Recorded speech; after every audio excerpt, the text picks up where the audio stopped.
de Tokio a Jerusalén, Beastars y el afecto mayor.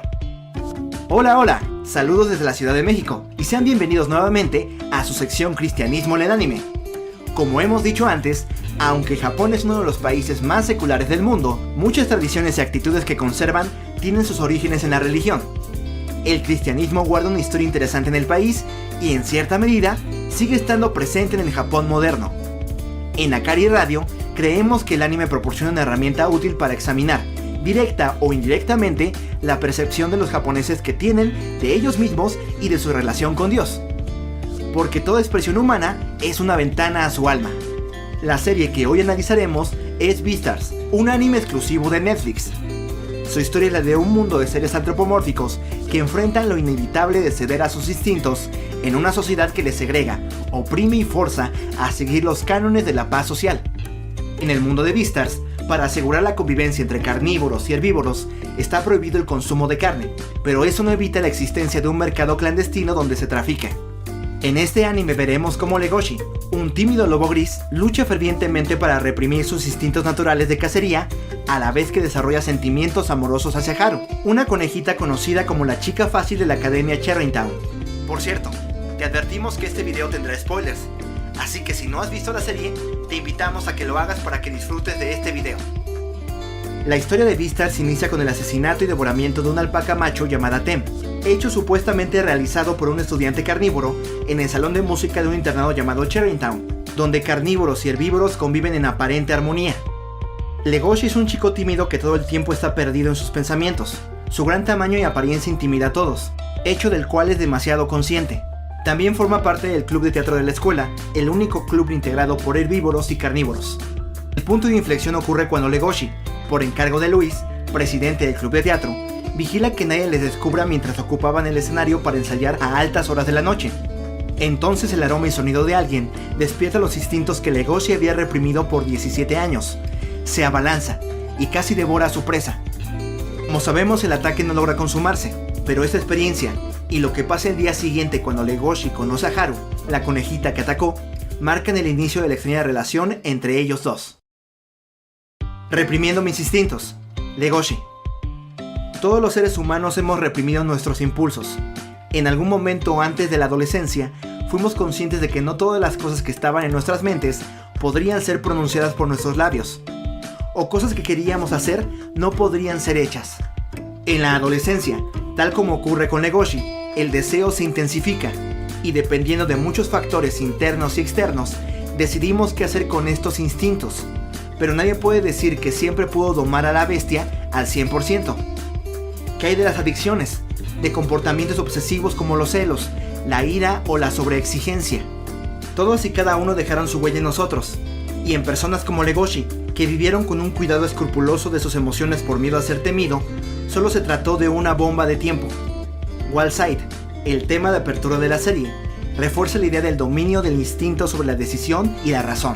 Y todo el elenco de personajes de este anime lo grita, Haru temiendo y deseando ser devorada como la presa que es, Luis intentando negar su debilidad, pero siendo consciente de que no es más que un ciervo asustado entre leones, y Legoshi, que al final de cada arco termina siempre cediendo a sus instintos para resolver el problema, no de forma tan parecida como los que descaradamente devoran carne y sangre sin ningún tabú, pero al fin y al cabo, con el mismo hocico escurriendo sangre. ¿No te has sentido tú también igual? ¿No has pensado que hagas lo que hagas nunca dejarás de ser violento con tu pareja, excederte en el alcohol, regresar a esa relación tóxica que sabes que te hace daño, o abrir, como todas las noches, ese sitio pornográfico que sabes que te está trastornando? Y lo peor es esto, ya sabes que te está matando, pero cada día igual terminas con la boca escurriendo de sangre por la mordida mortal que tú mismo te diste o le diste a otros. Pablo el apóstol también lidió con pensamientos similares. En Romanos 7 escribe: de manera que ya no soy yo quien hace aquello, sino el pecado que mora en mí. Y yo sé que en mí, esto es, en mi carne, no mora el bien, porque el querer el bien está en mí, pero no el hacerlo. Porque no hago el bien que quiero, sino el mal que no quiero. Eso hago. Y si hago lo que no quiero, ya no lo hago yo, sino el pecado que mora en mí. Así que, queriendo yo hacer el bien, hallo esta ley, que el mal está en mí. Porque según el hombre interior, me deleito en la ley de Dios. Pero veo otra ley en mis miembros, que se rebela contra la ley de mi mente y me lleva cautivo la ley del pecado que está en mis miembros. Miserable de mí, ¿quién me librará de este cuerpo de muerte? La incapacidad del ser humano para hacer y hacer siempre lo bueno es uno de los tópicos centrales del relato bíblico. No importa qué tan santos o cercanos a Dios sean los personajes de la Biblia, siempre fallaron en entregar todo su corazón a Dios, en abstenerse de hacer lo malo. ¿Recuerdas cómo David, quien se supone que tenía un corazón conforme al corazón de Dios, y sin embargo dio rienda suelta a su lado más salvaje, asesinando a Urías para cubrir su adulterio con Betsabé? Y lo mismo es para todos nosotros. Inclusive después de que hayamos tomado una decisión por Cristo, seguimos en lucha constante con esos instintos de hacer lo que ahora nos avergüenza, de volver a esa vieja naturaleza de la que Dios nos libró. Por eso, el mismo Pablo dice en otra de sus cartas: pero en cuanto a vuestra anterior manera de vivir, os despojéis del viejo hombre, que se corrompe según los deseos engañosos. Efesios 4:22. Pero ¿cómo podemos lograr esto? Antes de contestar esta pregunta, veamos cómo otros personajes lidian con sus instintos. Dando libertad a los instintos. Billy y Rhys. Como es natural, no todos los carnívoros siguen el camino de reprimir o intentar reprimir sus instintos como lo hace Legoshi. Billy, otro miembro del club de teatro, es el más descarado en este sentido, siempre presumiendo de su ferocidad con el resto de sus compañeros y de ser un macho alfa con las hembras. Tiene dos momentos cumbre en esta temporada. El primero es cuando convence a varios de sus compañeros carnívoros de ir al mercado de tráfico de carne y se devora un dedo de ese antílope viejo que los vendía en la calle. De las escenas que considero más terroríficas de este anime. Billy allí pone en manifiesto que Legoshi siente la misma emoción por la carne, solo que es un hipócrita y moralista ante sus ojos. Destaca en este punto a Oba, el águila calva y la conciencia del grupo hasta ese momento, que en el último instante, y pese a su decisión inicial de comer carne, se arrepiente al recordar a todos sus amigos herbívoros, llora con Legoshi y decide no volver a ese lugar.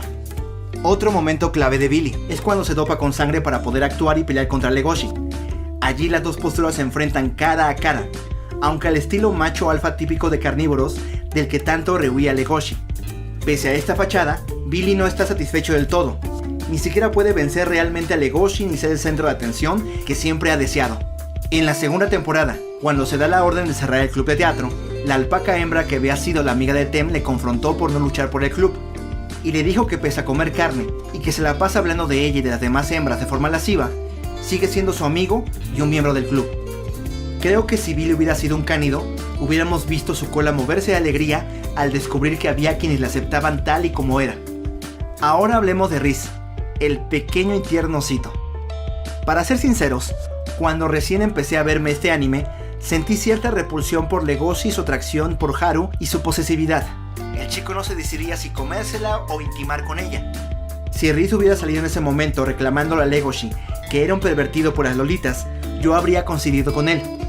Pero en fin, la hipocresía. Este personaje que se burlaba de la supuesta filia de Legoshi tenía las manos manchadas por el asesinato de Tem, como yo tengo las manos manchadas por tremendo spoiler. Este oso pardo tan aparentemente manso es a mi parecer el más repugnante personaje de lo que va de obra, pues no solo devoró a su primer amigo, sino que decía que él quería eso y que era parte de su amistad. Pero vayamos por partes. Rhys, tras su fachada de gigante noble y sabio, lidia con un exceso de testosterona y musculatura que parece típico de su especie, por lo cual se medica y toma constantemente miel para calmar su ansiedad por la carne. Cuando Tem descubre esto, no lo juzga ni lo aparta, sino que le ofrece su sincera amistad. Qué triste que esta alpaca macho, este sol de personaje que trae luz y vida a un mundo tan oscuro, no haya sobrevivido más de los primeros 5 minutos del primer episodio. Se une a ese cielo de personajes luminosos junto con Kaori, Gugu, Midnight, Shasha, Kamina, L, el Teniente Hawks y más gente cuya ausencia hace que este mundo sea un poco más gris. Saludos a los que se comieron esos spoilers. Los quiero. Después de un buen par de peleas con nuestro protagonista, Rhys reconoce la atrocidad de lo que hizo y calmadamente acepta que tiene un problema. Acepta su culpabilidad y da los primeros pasos hacia la redención y la rehabilitación. Buena suerte, osito bobito. Ojalá hubieras dado esos pasos antes y no dejado tu tratamiento ni sucumbido a tus impulsos. Desde aquí un abrazo a todos los que lidian con cuerpos cuyo exceso o déficit de hormonas les han dejado sumidos en la depresión, ansiedad, ira o cualquier otra emoción extrema. Busquen ayuda. No están solos y no importa lo que han hecho. Hay aún oportunidad de cambiar. Huyendo de la debilidad, Haru y Luis. Haru es una coneja que cursa el tercer grado de la academia. Es la única miembro del club de jardinería y tiene fama de ser promiscua. Por su parte, Luis es un ciervo que de niño fue mercancía en el mercado de tráfico de carne, que ahora es el estudiante más destacado de la academia y el candidato más fuerte para el cargo de Beastar. Ambos tienen en común su fragilidad ante los grandes carnívoros y buscan desesperadamente una forma de escapar de este sentimiento de desprotección.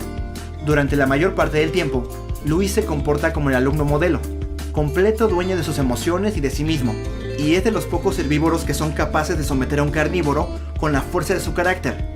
Pero Legoshi entra en escena y la firmeza de Lois revela sus grietas. Para empezar, Lois siente celos de la fuerza y tamaño de Legoshi, y más cuando este se la pasa escondiendo sus garras, encorvándose y comportándose como un niño asustadizo. A Lois esta actitud de Legoshi le saca de quicio, y es el motivo por el cual intenta provocarle constantemente, aunque es Lois quien pierde el control al final. En la pelea que tienen durante el Festival del Meteoro, donde Legoshi le reprocha no rescatar a la mujer que ama por su búsqueda de poder político, vemos cómo este comienza a tener una enorme influencia sobre Lois.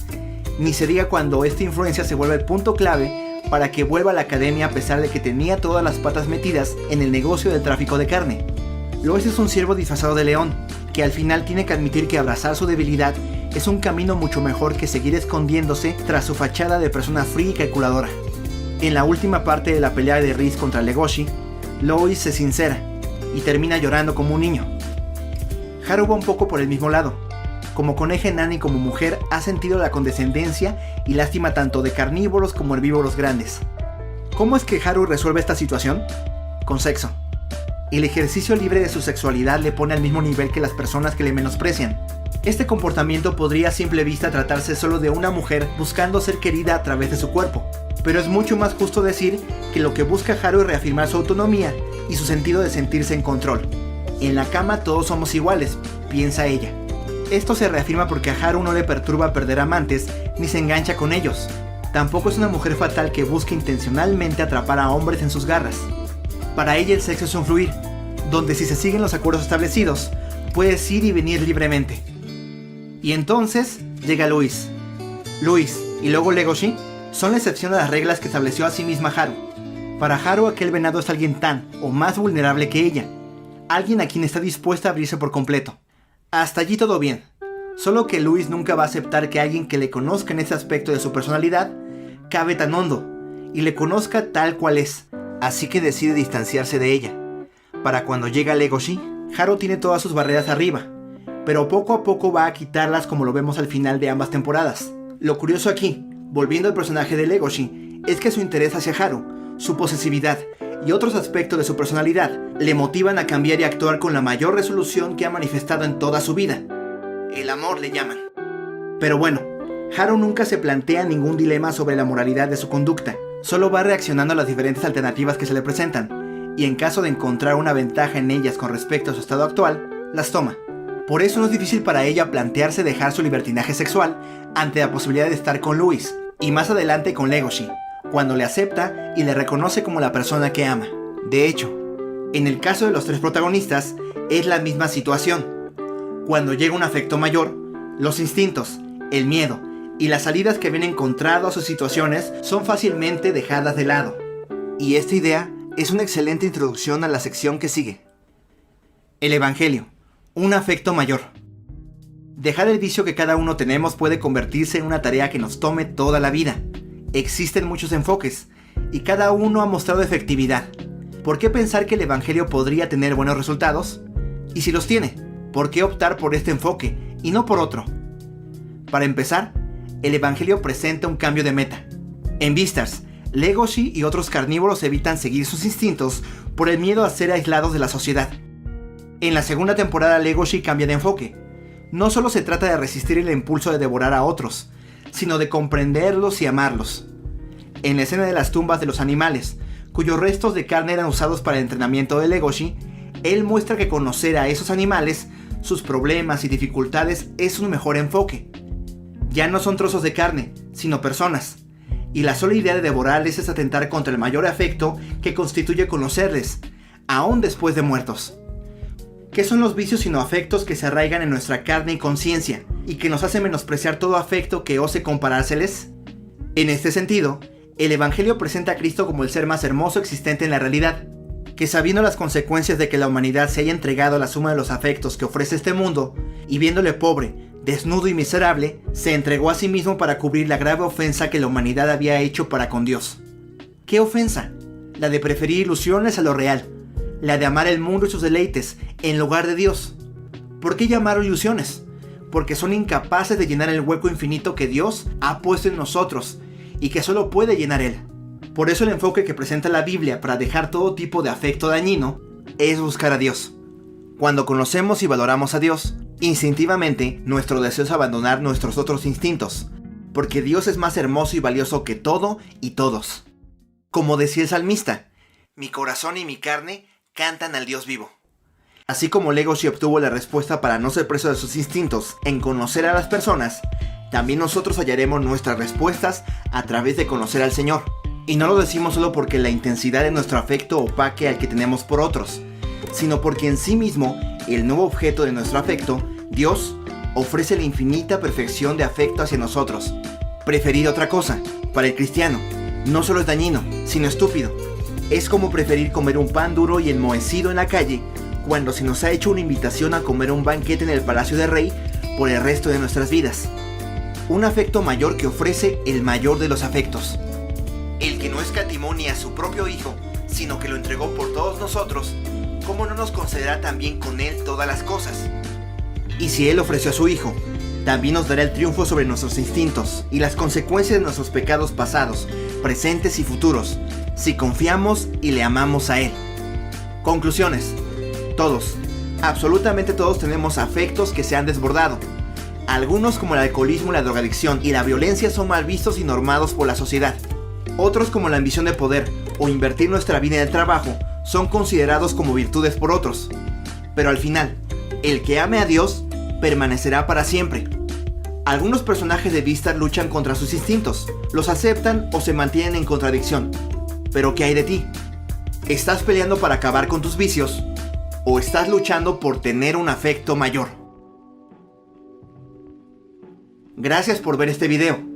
Sé que venía solo por un análisis de un anime de furros, pero deseo de corazón que te vayas con mucho más que eso. En Akari Radio, estamos convencidos de que el anime puede reflejar el anhelo más profundo del ser humano hacia su creador, sea que le rechace o le confiese. Queremos continuar la conversación contigo, así que mándanos sus comentarios. Y si estás convencido de que existe un vacío en tu corazón, te invitamos a que hoy mismo entregues a Jesús tu carga. Él dijo que daría descanso a los cansados. Y si hoy decides buscarle, podrás descansar esta noche en libertad. Toma hoy tu decisión.